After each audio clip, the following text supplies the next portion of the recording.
ஓம் ஆதிபராசக்தி, என் அன்பு செல்வமே, ஏக்கண்களால் நிறைந்த வாழ்க்கை.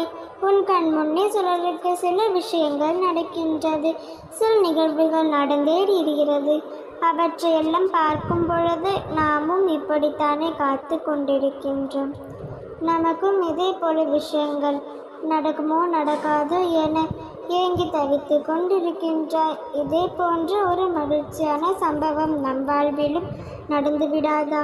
இதேபோல் நாமும் மாற்றுங்கால அனைவரிடமும் பகிர்ந்து கொள்ள மாட்டோமா என்று பரிதவித்து போய் விடுகிறாய். எத்தனைதான் இவ்வாறான உள்ளம் கிடைந்த உன்னில் இருந்தாலும் மனதார வாழ்த்துகின்றாய். யார் மீதும் நீ பொறாமை கொள்வதில்லை. முன்னால் விழும் கண்ணீரை துளைத்து மீள்கின்றாய். உன்னிடம் பகிரப்படும் பிரச்சனைகளுக்கும் கவலைகளுக்கும் தீர்வை காண முயல்கின்றாய். அழுகின்ற உள்ளங்களுக்கு ஆறுதலான எத்தனைக்கின்றாய். உன்னிலே 1000 இருக்க அடுத்தவர்கள் என்ற கஷ்டங்களாக படிக்கின்றாய்.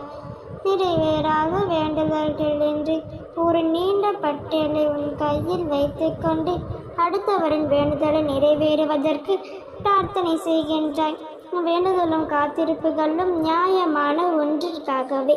குழந்தையே, உன் பரிதவிப்புகள் எல்லாம் அன்பிற்காக மட்டுமே. இத்தகைய பெரும் மனப்பான்மையை கொண்ட என் பிள்ளையை நான் ஆசிர்வதிக்காமல் கைவிட்டு விடுவேனா?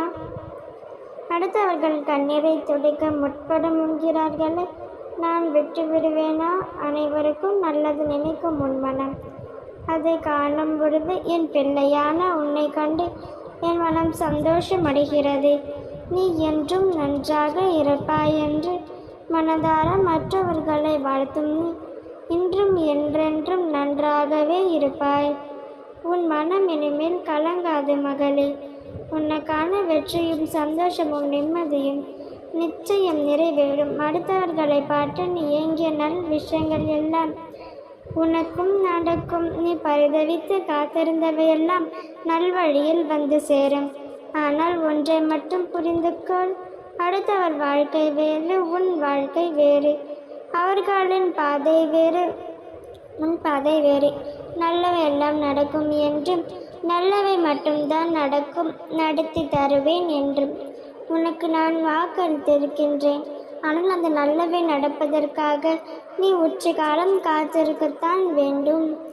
உன் நாளை நான் செய்ய நினைத்தது எதுவோ நடைபெற்று விடாது. நானே நடத்தி வைப்பேன். அதனால் நீ நம்பிக்கையோடு மட்டும் இரு. மற்றவற்றை நான் பார்த்து கொள்கின்றேன். நம்பிக்கையோடு இருந்தால் நிச்சயம் நல்லதே நடக்கும். ஓம் சக்தி. ஓம் ஆதிபராசக்தி.